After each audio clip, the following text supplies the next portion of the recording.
And he'll probably drop off as soon as we get to the committee stuff, and then you can be pro tem. Okay, well, I've Well, got the- actually, I can't see anything. So I mean, Chris just needs to lead this if it's at all possible, and just I'll speak when I'm supposed to. Okay, sounds great. speak with. Okay, that sounds good, Mayor.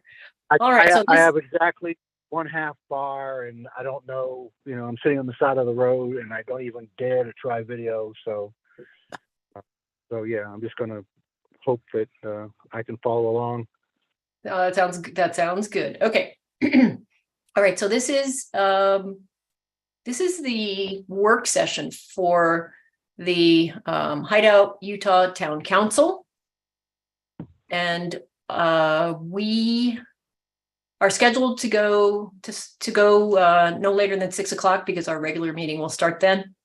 We have 3 items on the agenda.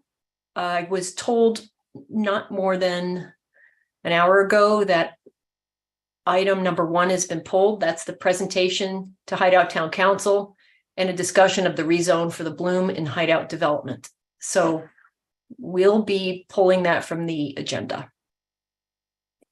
Jan, is there any further information to communicate about that, or are we just simply saying that we're pulling it? You can just say that, it's the applicant has pulled it. Oh, So the application is no longer, they've asked to withdraw their application. So there's no application to talk about. Thank you, Polly.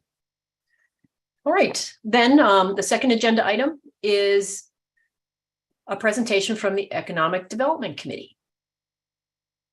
Can someone tell me who will be running the presentation? Yeah, I think it's going to be a fairly brief presentation. This is Craig Duper from the Economic Development Committee. I think we were similarly surprised by the agenda item number 1 being pulled from the agenda at the last minute. That was going to be kind of the overview presentation with context of what the mission of the Economic Development Committee is.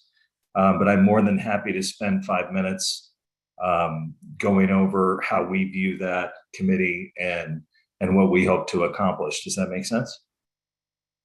Yeah, it does. So Craig, do you have anything to share? You want to take over the screen share? No, I don't really. I think Okay. I can just talk to it. I think that the Economic Development Committee's mission statement is to ensure that Hideout is a business-friendly place that welcomes thoughtful, responsible commercial development, which enhances the town's economic diversity and provides residents with desirable amenities. So what we've been doing as a committee, and we've been in existence just over a year, I believe. Jan, correct me if I'm wrong. But what we've done is attempted to assist the town council just by providing feedback on various economic and development issues that have arisen in the town. I think that the agenda item number 1 is the second such evaluation that we've spent time going through, trying to determine the implications for the town for additional development. The town surveys have indicated that there are amenities and things that residents would like to see in the town. And from an economic development perspective, we've been focused on trying to find things that meet those objectives, but also contribute to the town's revenue stream that we all realize is dependent or highly dependent right now on building permit revenue. So we've been trying to find opportunities where sales tax, so that would coincide with commercial development, but potential revenue from nightly rentals, at least in some portions of the town, that can be agreeable to both the residents and the long-term objective of the town being financially self-sufficient. And also just from an economic perspective, evaluating the various projects that get thrown towards the town council. So that's our mission. My background, I'm a resident in Glistening Ridge. I've lived here a little over a year and a half. My background is in finance. I'm currently active. I'm not retired. I've got a lower middle market private equity fund, and we invest in lower middle market businesses. Prior to that, I was an investment banker in New York, spending most of my time at Goldman Sachs, where I executed large transactions for primarily healthcare entities. But the idea here is to make the community long-standing, self-sufficient, and be able to provide the amenities for the residents. And I think Scott may be on the line as well. He's another one of the founding members of the Economic Development Committee, and I'll turn it over to him if he has anything to add.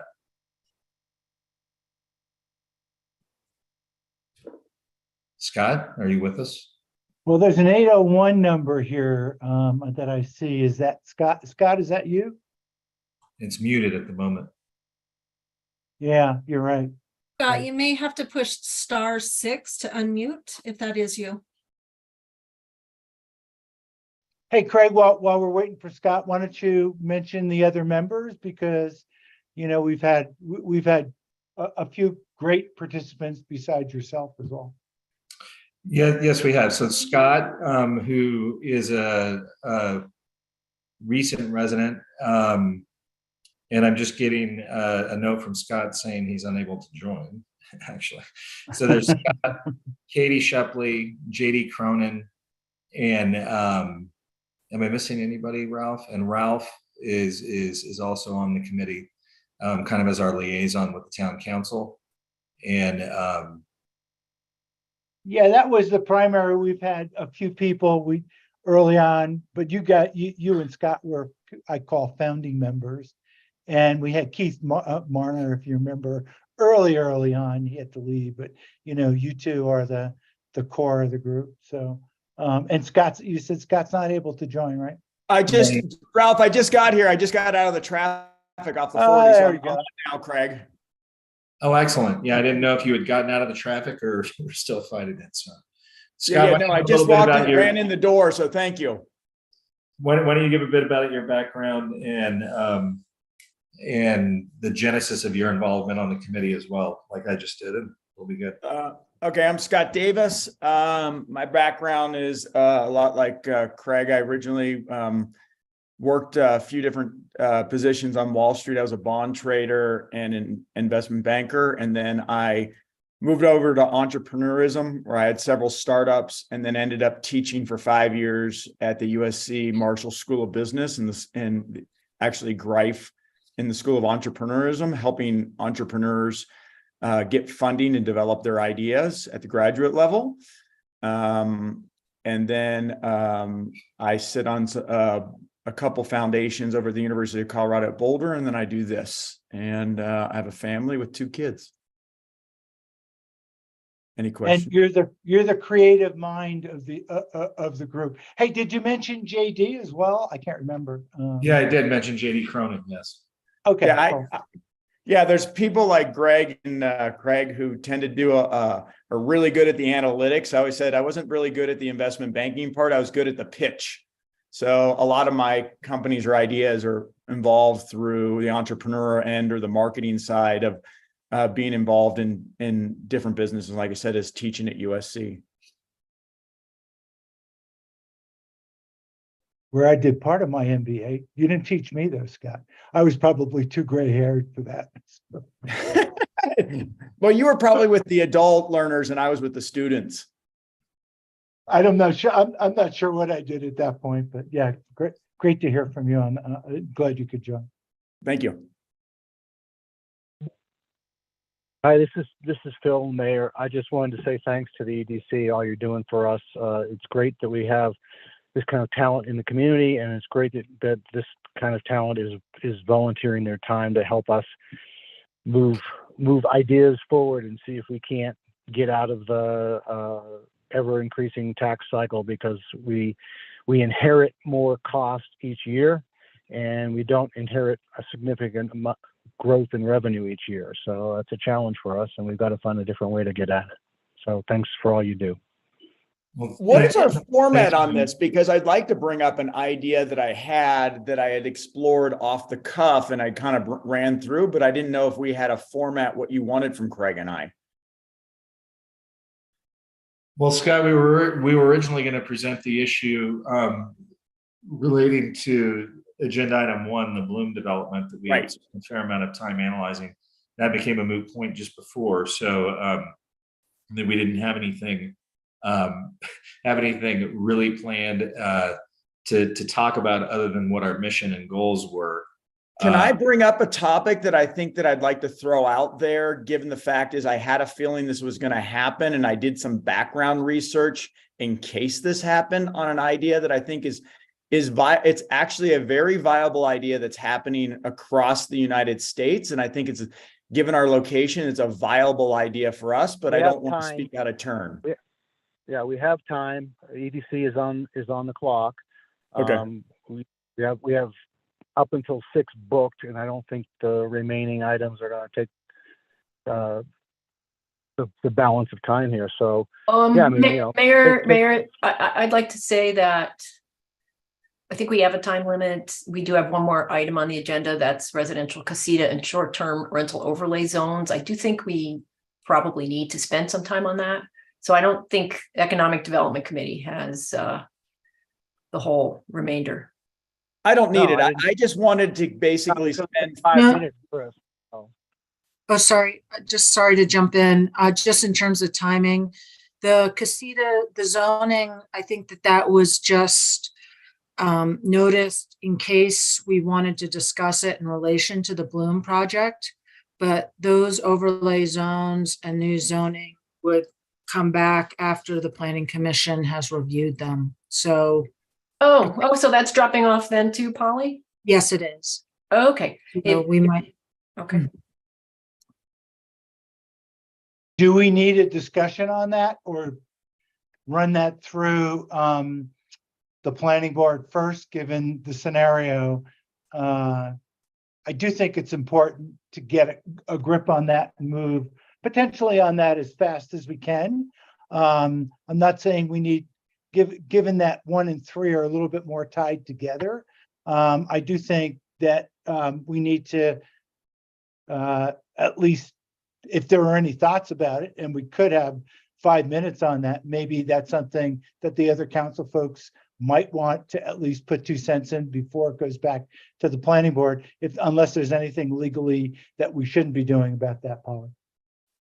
Yeah, I mean, I think it kind of hopped ahead in part because Bloom was coming. And actually, when I saw it on the agenda, I was suggesting it be taken off.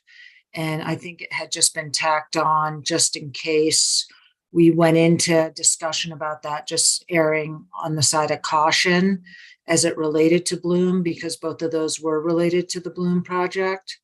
You know, Yeah, the normal- SRO though is about the whole town, if I'm not mistaken.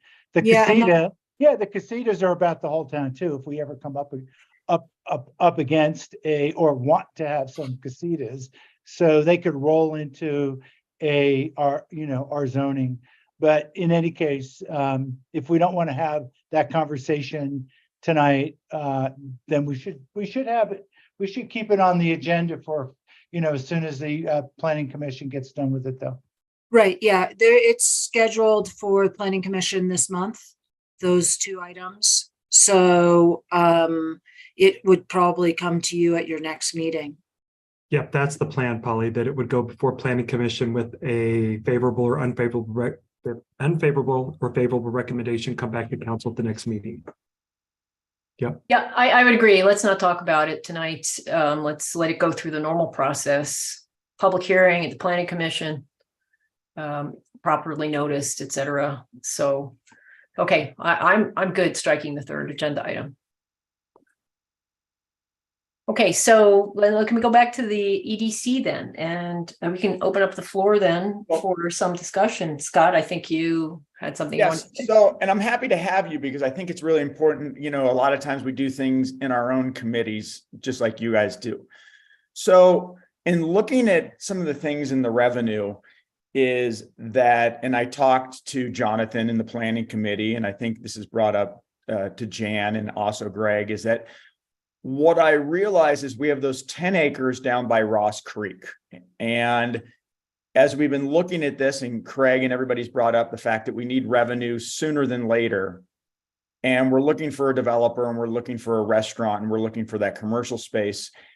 In lieu of a complete development and looking at those and the timelines that I realized I talked to everybody would probably be 3 years. I think that I've come up with an idea that is successful around the country that could help us.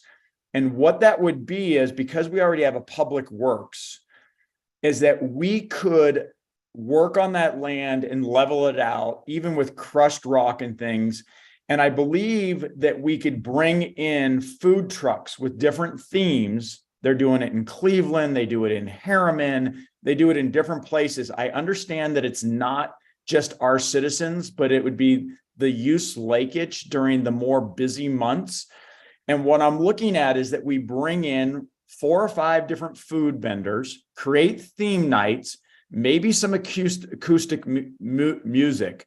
We just level it out with crushed gravel, maybe some platforms to get it started, and then bring them in with a Hideout cantina type bar. I have told Jan that I'd be willing to spend the $10,000, even if I just brought in cans of beer and wine to start, and we created a picnic area down there. And that way, it is a low cost way for us to figure out the significance of whether we could get traffic off the 248, create a buzz through using the local media network, our views, and bringing in and having someone market those food vendors that people might want to come hike, ride bikes, sit around and look at the sunset while listening to some music. And I thought that would give us a chance at revenue without an exponential amount of development and expense, given the fact that we have the land and we have a public works department. And it really requires us more possibly buying a generator, tying into utilities, and then marketing what has been very successful in different areas as a food truck kind of social atmosphere. And I wanted to hear what people's thoughts were, but I thought we could have that up and running probably by next May, if not, in looking at it and getting where we're at. And that's kind of my idea for us. And if it takes off, we're a hit. If it doesn't, then we know that it really wasn't a good idea, and we need to explore our development and tax revenues. So Scott, specifically, what piece of property are you talking about? Maybe I'm talking about the 10 acres we own at the bottom of Ross Creek, right at the entrance of the park. They're expanding and putting all that money into it. We own 10 acres. Thomas, would you Chris? share your screen and show us that area? Yep, give me 1 second. And Chris, just so you're clear, this is the area that's right at where Longview intersects with Bellevue Way. And so it's right at that area, kind of above Public Works. Our 10 acres includes Public Works as well, but I think that we're technically referring to the area up above. Above you mean across the road? Across shoreline.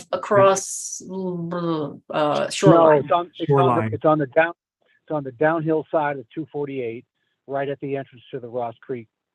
Where that sign is that shoreline we goes will replace one day. Yep, I mistakenly said Longview. I meant Shoreline and Bellevue. That's right. I knew it. You knew what you meant, because it used to be Longview. But That's right. Thomas, if you could just share that. So just to reiterate, Scott, you're thinking of making a area flattened, make it Right. flat. And what we do, and possibly put in, it depends, like cement or whatever it is. But I think that we have the public works and we have the land. And if we can make it usable, then based off of that, maybe the tax revenue drives it the way it is. Maybe it helps it's a short term, and eventually we get a developer and a restaurant that wants to come in. Or maybe if it's a really good idea and it works really well, like a lot of other places, Harriman, they do it in Koreatown in LA, they do it all over, then maybe that facilitates, and then revenues come in, and then we can slowly use the revenues for the town and or for the budget to continue to market it and to expand on its possibilities. So maybe then we can self-fund our own commercial development down there. Because I would like to put in a paddleboarding and e-bike rental center. But initially I was looking at it, I'm like, if we can make the land flat I believe that investment gives us an opportunity. We have public works, we own the land, and then it gives us viability because we can get something up and running. You don't need a lot to create, the bar or, the picnic tables or a flat place and a place for parking to allow people to come and go by there. I mean, to me, that was our most quickest way of doing it and our least expensive to figure out viability. Yes, Scott, I think we've talked about using that area as flex space in the past. So, I think you're onto something that we've thought about, and we because haven't. I do have a restaurant person. I just don't know when you look at it. I talked to Wes, and Ralph had met Wes. Is that by the time they get done with developers, architects, and plannings, they're like, we're 3 to 5 years away. And I don't think that we want to be that way. It doesn't mean we couldn't switch over to a developer or to a restaurant that's willing to go to a full-scale development and take it away from us if we saw necessary. But I thought we should take things into our own hand. And one of the great things is food trucks coming and going, maybe even on Saturdays and Sundays, we get a coffee truck with some bagels before people go into Ross Creek, because that park is putting a lot of money into that, and it's going to draw people. Okay. And if we're at the entrance, I think it's viable for us. All right, Scott. If I can. Sorry. Okay. Thank you, Sherry. So Sherry, I'm Mayor Pro Tem today. Yes, go ahead. Hi. I just wanted to jump in a little bit. We talked about this idea at our meeting the other day. Jan mentioned that you guys were talking about it, and we all love the idea. It's a great idea. The thing that food trucks, we've learned from the concerts, because we're having them. We have 2 food trucks, July 28th and 2 on August 11th. And we had them last year for the concerts. You need a lot of people for the food trucks because they all have minimums. So, for example, last year when we had a concert with 200 people, the town ended up paying about $1,000 to cover the minimum that they didn't get. So in order to make good money on food trucks, you need a lot of people. Obviously, once the state parks open and a lot of people are going there, there could be great times of the day to do that. But most of the food trucks will not come unless they're guaranteed a certain amount until there's a track record. So it might cost some money on our part to get some trucks there to try it out, see what kind of traffic they get. And it's also really hard to get these food trucks because most of them are booked up. So I solved that problem already as well. Oh, good. So I have a friend in California who does all the catering for the Lakers. He has 2 food trucks. Okay. And That's a long drive, California. It's a really long drive. Well, just hear me out. So his season is obviously November to May, because that's when the NBA is. And during the summer, he doesn't do anything with his truck. I told him I would let him live at my house here in Hideout, and he said he'd bring it out and give it a shot. Awesome. So, that would be awesome. So inherently, I've seen him work. And what I believe is, if they know that all those people that are driving on that road, that there's food between the hours of 5 and 9, and all the workers are coming home and all the people are transferred, and you can stop there and grab something like some tacos and things like that to eat while maybe having a drink or whatever, I think along with the park and the new boats, but also the increased amount where people could walk down there, if it's a given, Wednesday through Sunday, I think that changes versus one concert and depending on whether people like the music. If you're coming for the venue, like we all go to Gladstone's in Malibu, right? If you're coming for the view in the venue, I think that's different. And Alberto said he'd take that shot for me next year. Does he want to come and do our September concert? Because we don't. No. I don't know. And that's the whole thing is I could ask him, right? But I think a concert is based on the music. The location and the view and the access to the lake and everything going on and the consistency of a Wednesday through Sunday, it's kind of like Park Silly Market. It works because we know it's a given. Well, yeah, no, you have a guarantee. Hold on a second, Sherry. Scott, there are a couple of things I think you need to research. There are currently some food trucks in Camas at the gateway to the Uintas. It would be interesting to see how well they're doing, right? Because they also have seasonal traffic that goes through. So that would be something for you guys to take a look at and see how well they're doing. Also, you had mentioned alcohol earlier, and Yes. this is Utah. So you're going to have to do some research to figure out how the liquor could work, because there's probably a liquor license that needs to be obtained, et cetera. So that would be more details that I think you should go continue to research, because I think the idea in concept is a good one. Well, I But think the that, devil's in the details here on execution. yes. So I think I talked to Jan, and it's $10,000, and they have a liquor lawyer, and I'd be willing to set up fences and have security. And I said I'd be willing to pay the $10,000. I believe that makes it a no-brainer, and it really kind of draws people. And I also believe, so yes, the devil is in that details. And I told Jan that I would talk to her. And I also said, for 10 grand, if you're willing to give it to me, I'll be the liquor person. I've been in part of these ventures kind of before. And I believe that, again, it's the consistency in the venue, but also as we get like with our public works and we have this land, is that anything that we do to create an opportunity also creates viability for future development. But what I think is that I'd be interested from your sides with our public works of what it would take, where the utilities are with Thomas, of creating it, because then I think it continues to create greater viability out of that space. Because even if we flatten it and make it a parking lot and we try this and we bring the food trucks, we still make it more presentable for the possibility of future development along the way. And then we're not waiting for a Jenny or a Ryan or a McKay. We have literally tried to put and make a viable effort using our public works and stuff in our land to create resources. And I'm just saying that from a business development side, but I've already got at least one food truck that says they'll come up for us. That's great. Now, you've made an assumption that the town of Hideout's public works would do the actual regrading, et cetera. I don't know where you got that assumption from, that our public Jonathan. works would do that. Jonathan, because we have the equipment. Yeah, but that does not. Okay, we would have to have a discussion about Public Works Department, because, they have their core responsibilities, and it doesn't include,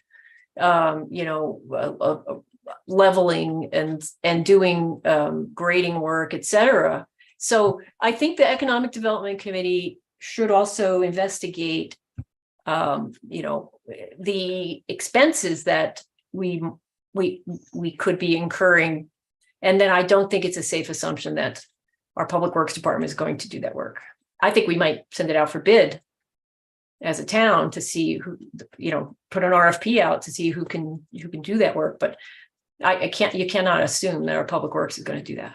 That's why I wanted to bring it up with you guys, because we had just briefly discussed it. And so that is why I was bringing up the things that we had discussed, kind of like, talking to you is doing my research about, can Public Works do it?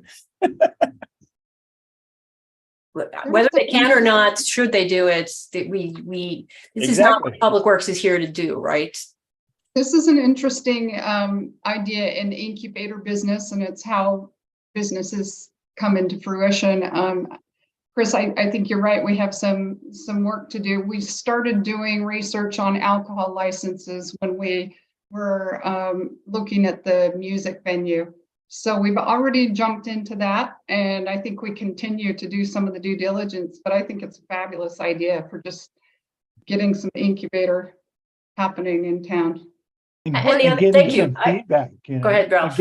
Getting some feedback, like when, to Scott's point, when we talked to Wes, if we had some better data about, and even some pictures of what that plot of land, could attract, we could use that in a positive marketing sense for, a Wes or other restaurateurs who may want to come in a more permanent, mode. So, to your point, Scott, I think we can, if we can figure out a way through the few obstacles that we have, I think it'd probably be a good point. Same to your point, Jen.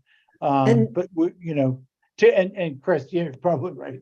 We probably can't get our public works guys to do something like this. It may not work, but ultimately that land's got to be leveled anyway if we're going to go commercial. So do we invest in it? How much is that investment? And how fast could we do it? Especially if we have some, opportunities to use this as a get some benchmark data and use it as a marketing tool. One of my ideas, if it wasn't public works, was the fact of like going out, and Craig can talk to this or I can, is that if we can talk with, Thomas, if we can put some bids out, if we can look at the cost, if it's not something this, the town of Howdite has the income or wants to invest in, it's like, do you bring in a VC that says, okay, we'll spend $100,000 or $250,000, but we expect a return on our money. So you're going to let us use this land that we have now levered and made usable for attracting business. And we're expecting X, and would we be willing to do it? Because like I said, there's many ways, to incubate or collaborate.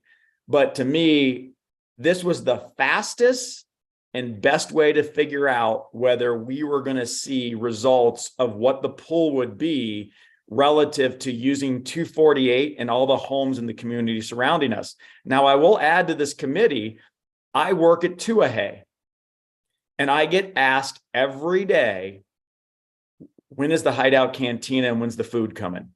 So I know that Tuahay in itself, and I know all the members, and they're growing as well, are like, we would like a place to eat, and it's not going to look out all the time. And so I think, I'm not even exaggerating. Every day when I work there, they're like, how are you doing on that? And so I think it's a pent-up demand, but like I said, I think it's the field of dreams. Build it and they will come. But if you don't build anything, nobody's going to ever come. And so I think a dirt lot with some crushed gravel and some rock is our easiest, fastest way to start it. And if it's successful, then we know that it's worth investing more capital. That's just my personal view with businesses. Hey, Scott, one other thought. I don't want to beat this up too far, but we have developers all over town who, are in some form or another doing grading. And we saw that obviously with quite a few developments. If we catch a developer at the right time, maybe we can also negotiate, something that they could do for us if we could also do something. Well, the thing is Ralph, I was thinking about that. One of the things I thought we could horse trade is Nate wants nightly rentals up at those 8s, and he has the graders, he's doing the work. And he has water shares that he already said that he would give us because he believes commercial development helps his development. Nate Brotbank was the perfect horse to do some trading with to me. And he could look at it. He gave us the land. He would probably be a really good place that I would reach out to for us to do some horse trading if we were still looking at those nightly rentals over there. I'd agree. All right. So Thomas, let me ask you a question. Has this been into the planning commission yet? I mean, what is that? What is that our property zoned for? And because I don't remember. Thomas, are you still with us?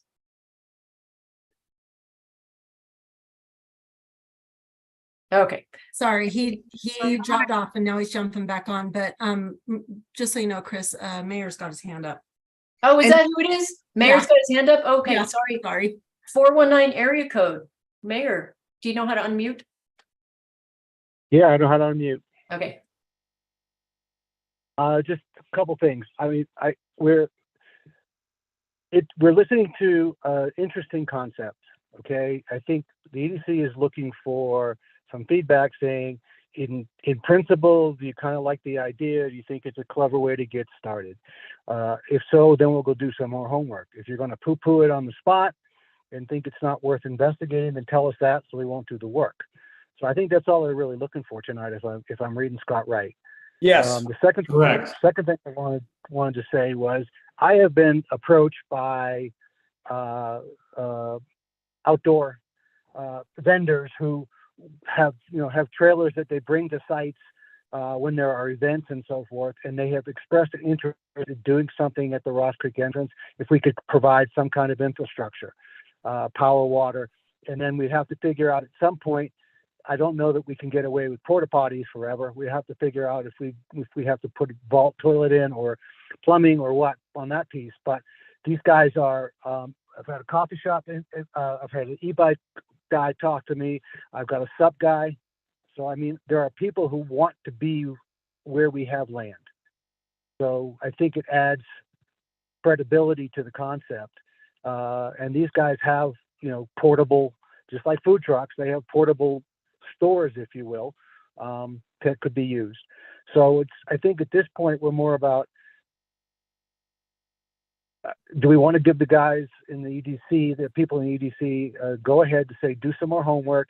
As far as the grading goes and all that, I mean, we have engineering people to do that. We don't need not to do the work, but to do the math for us, get the bids, discuss with the contractors, the developers, et cetera, who are here. I mean, they know this better than anybody. So let's let Tim and Dan and let those guys do the work if you want to have that scoped out as far as that. Tim's already started a bid for power up there, temp power. I don't think we've come up with not a bid, but a quote from Rocky Mountain, but more that we don't know now with this thought. We have to think about what we're really asking for. Is it just it's more than 200 amp service now? We're probably talking some transformer and some stuff like that, but still we can get it costed out. So let's let those Tim's guys can do that, and that's not a problem. If the EDC, if the council feels like these guys are onto something, let's let them put together a plan on what the next steps are. That's all I had to say. Thanks. Thanks, Mayor. So I'm going to go around and poll. So let's see, we have Bob Nadelberg on. Bob, you've been quiet so far. Do you have any thoughts? No, I joined the meeting late, and but what I have heard has piqued my interest. I think we should go down this road. Great, thanks, Bob. How about Sherry? I think it's a great idea. It'll give us a place to have our events too. Okay, and Ralph? Yeah, I think I've been already on the same wavelength here, and we've heard a little bit about this. Yeah, I mean, we've got to try some things. This is a good way to get some data, try some things, get some feedback, and get some feedback from on a more regular basis, like Scott was saying. Not just at a 1 day or a few hour event tied to a music venue, but Wednesday to Thursday. And that's the kind of data we need to at least begin to get an understanding what the trajectory might be for a commercial in there. Hey, Scott, and again, not to belabor this, and obviously we could tie this to some other things, but next year when they do finish the Jordanelle, could we do some bike rentals even alongside the truck, so to speak? So I already have. So one of the things is one of my businesses I own the largest open water swimming venue in Southern California. And I operated in Newport Beach and Lake Mission Viejo. So pretty big places. And I basically have already said, and I've come to the table, I'm like, I would put up a shack and I would put up paddle boards and get a golf cart and bring people in and either take them on tours or rent them. At the same point, I would take, I sit on a board with a large swim company. I have 10 buoys and I'd like to set up an open buoy lane where boats wouldn't go in. I need to talk to the state park, but people could swim safely, like a swim safe lane at the same point. And I think when you bring that in, people come into paddleboard, it'll be open. There used to be a lot of them. Creating a club, swimmers, you're talking about people showing up in the morning, wanting coffee, grab a donut, coming back, going in the afternoon, having a beer, having a burger. So, and not belaboring it, I think that I have all that stuff in place, Ralph, and it's sitting in my garage. I thought I would do it this year, but with the park, I can't get in. So I just have canceled it. I know I've talked with you guys on the council about it. I haven't forgotten it. I just need to get permission to get into the park. Scott, let's work on kind of baking a plan with some of these unanswered questions, because I think we've gotten the at least a formal agreement now that in concept it's a set of great ideas, and let's do our homework and we can come back to the council when we've got. Scott and Craig, I would offer that we can help in any way. Certainly, I'm more than happy to help. We did have a local person who we were working with about a year and a half ago to think about doing this very thing, kind of up on the corner right off of 248 and Shoreline when you come in. Coffee Chicks, I think she's local actually. She was thinking about maybe doing something up there. There wasn't the infrastructure there at the time, and connecting to the utilities was a little bit problematic. But the idea that being part of a larger group, maybe food trucks, she might be in. So we may even have some local individuals who are interested. I think one of the things, Thomas, is they asked, are we zoned for it? And the other thing is, would it really be a problem if we just bought, I mean, with food trucks and everything, and we were doing some other stuff, we just brought in some generators along the way and then developed the infrastructure. We had generators and porta potties to start. Maybe we shut it off, at 9 o'clock at night, not to disturb any of the residents, maybe 9 or 10 in the summer months. But in theory, couldn't we just do some of that prior to even worrying about our working with Rocky Mountain Power? Like, if it works, we're going to have the money to have Rocky Mountain Power. If it doesn't, we just have $1,800 worth of used generators. Actually, I think that makes sense. Prototyping with the generators makes complete sense. Yeah. Yeah. So it avoids us even having the Rocky Mountain issue. We just need, with you, is the zoning and what it's going to take to make that land flat. I think you've got another consideration. I know we're in the summer and it's beautiful and everybody wants to be outside, but we're looking for also, try to find a way to generate revenue that's all year round, 4 seasons, right? We have 4 distinct seasons here. Well, we have 3. We have summer, winter, and not summer, winter. So you should be looking at that as well. Also, when you get back to committee, and then also we do have to partner with the state park. We have great, we can bring them the great ideas, and I think if it helps generate for them more visits, because if you're going to go swim in the lake in the state park, you actually have to pay for that in the state park, right? You have to buy your pass, so that it's a use pass, not a parking pass in the state park. So, and we're working on that for Hideout very slowly to figure out how to get a locals pass in the state park. But those would be some more considerations for the EDC to brainstorm on and see what additional thoughts you have. When I just give you an idea, when I was working with Crystal Cove State Park in California, they charged me a flat, like we came up with a fee structure. I would bring in 500 people and they go, okay, it's $10 a head. And if I had 1,000 or 100, it was $10 a head. And so I've already done it with California state parks. And so I'm pretty familiar. That's why I said a lot of this stuff is me working with Utah, but I have a 22-year reputation of working with the state parks of California. So I kind of understand how to move through the system.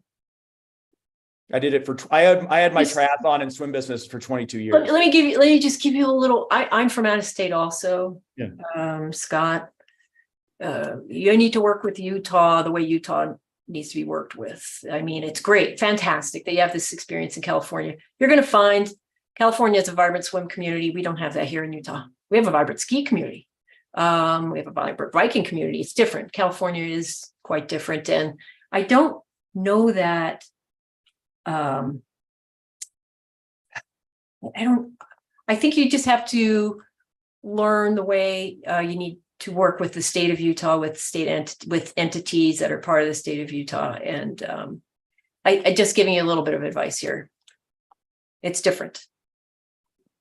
So Hey, Thomas, there was a question. I don't think we answered it officially. I think you were just offline. Did we answer the question on the zoning? Because I believe, as far as I know, it's properly zoned. But Thomas, what's the determination from your standpoint? I think right now we have it zoned mountain, so we'd have to get a special permit to actually hold one-off events there. But if that were something that we wanted to do, Jan and I have, when we even discussed with Coffee Chicks, the idea of rezoning that to NMU, neighborhood mixed use, is something we would do anyway. As we've looked at with you all, Planning Commission, Town Council, the idea of looking at that 10 acres, maybe throwing that out to RFP down the road to see if we could get a partner, a long-term partner, if this prototypes well, for example. I think we rezone it NMU anyway, so that may be something we wanted, neighborhood mixed use anyway, so we may want to jump on that sooner than later. Yeah, and that should be on the agenda no matter what, because we're trying to get commercial in there, whether it's food trucks now or restaurants later, you know? Yeah, if it's a temporary town center or a permanent town center, we should probably have it zoned NMU, neighborhood mixed use. Yeah. Great. We want to take roadblocks out of the way, right, Thomas? If that's right. where we're heading. That's right. Okay, terrific. All right. Is there any further discussion from the EDC presentation anybody wants to have with them while we have them on the line? You can raise your hand if you, or just come off mute if you're able to. All right. Well, that was a terrific discussion. Thanks, Craig, Scott, Ralph, and the council, Thomas, Polly, Mayor, if you're still there. And we, at this point, I think we are going to conclude our work session, give everyone about almost 10 minutes for a break, and then we're going to start our regular meeting. Anybody have anything they want to add before? I just wanted to say that I welcome the opportunity, you know, being at the Economic Development Committee, that we've not had a lot of direct interaction, to just, you know, be able to present this to you. And we appreciate you giving us the go ahead to continue to expand this, to circle back with you. I think that was really necessary, is, you know, our ideas are only as good as the people who are willing to support them, you know, at your council level. So thank you. All right, Polly, any parting thoughts? Since you're on video now? No, I was just gonna say that let's take a 10-minute break so that we start right at 6. Sounds good. All right. Thanks everyone for your time. And Yep. we're going to conclude this meeting, and then Alicia will start up again at 6. Thank you. Thanks. Bye. Thank you. Bye. Thanks, guys.